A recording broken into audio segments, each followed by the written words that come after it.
Hello दोस्तों, आज हम बात करेंगे एक्सीडेंट में कौन सी धारा लगती है। मान लीजिए आप बाइक से कहीं जा रहे हैं और किसी कार वाले या किसी से एक्सीडेंट हो जाता है। तो एक्सीडेंट में आपको अगर गंभीर चोट आ जाता है, मान लीजिए कहीं बॉडी में कहीं हाथ टूट गया, पैर टूट गया या सर में कहीं सर फट गया, इस तरह से अगर कोई घटना आपके साथ घटती है तो आप थाने पे जाके कौन सी धारा FIR कराएंगे, कौन सी धारा लगवाएंगे। तो मैं आपको बता देता हूँ कि आप एक्सीडेंट में मुख्यतः 3 धारा आप लगवा सकते हैं। पहली बात तो वो रैश ड्राइविंग कर रहा है, यानी कि लापरवाही से गाड़ी चला रहा है तो आप उस पर 281 BNS लगवा सकते हैं। दूसरा, अगर आपको मान लीजिए गंभीर चोट आई है, कहीं सर फट गया है, पैर टूट गया, हड्डी टूट गई, गंभीर चोट आई है, तो आप उस पर 125 या 126 दोनों में से किसी एक का या दोनों भी लगवा सकते हैं, आप कंडीशन के ऊपर है। तीसरी जो धारा है वो आप प्रयोग कर सकते हैं 117। ये भी ग्रीवियस हर्ट के बारे में बताती है कि आपको गंभीर चोट आई है तो 117 करवाइए।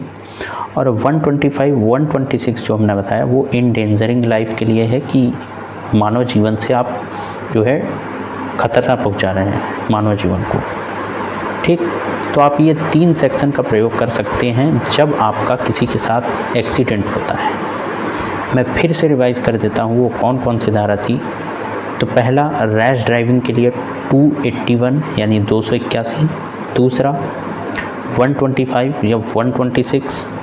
तीसरा 117 यानी कि ग्रीवियस हर्ट पहुंचाने के लिए। अब बात करें, ये तीनों धाराएं अपने आप में बहुत खतरनाक कॉग्निजेबल धाराएं हैं।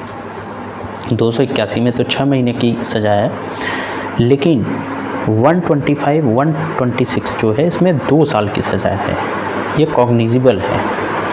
और जो 117 हमने बताया वो भी एक कॉग्निजेबल अपराध है, कॉग्निजेबल की श्रेणी में आता है। इसमें गंभीर चोट पहुंचाने के लिए अपराधी को 5 से 7 साल तक की सज़ा या जुर्माना दोनों भी हो सकता है। ठीक, ये कॉग्निजेबल अपराध है और कंपाउंडेबल है।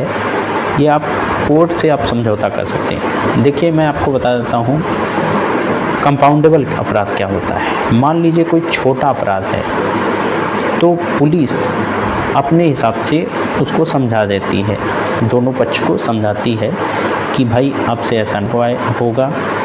वो आपको लिखवाएगी, थाने में लिखवाएगी, साइन करिए कि आपसे ऐसा नहीं करेंगे, तो वहाँ समझौता हो जाएगा, फिर ऐसा नहीं होगा। तो ये कंपाउंडेबल अपराध होता है। ठीक, करें। अगर वीडियो अच्छा लगे तो लाइक करें, शेयर करें और सब्सक्राइब करें। जय हिंद, जय भारत।